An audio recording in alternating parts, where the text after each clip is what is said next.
Hey everyone!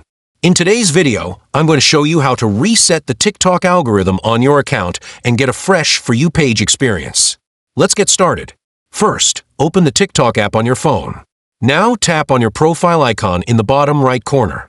Once you're on your profile, tap the three lines at the top right and go to Settings and Privacy.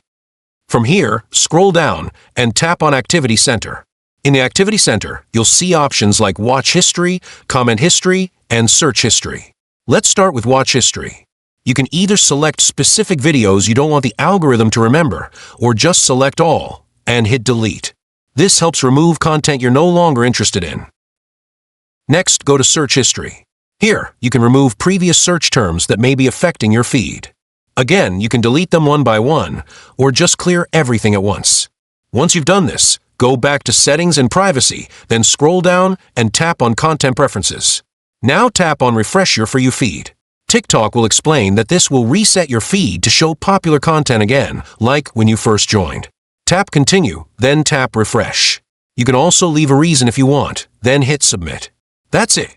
Your TikTok feed is now refreshed. If you found this video helpful, make sure to like, subscribe, and I'll see you in the next one for more TikTok tips and tricks.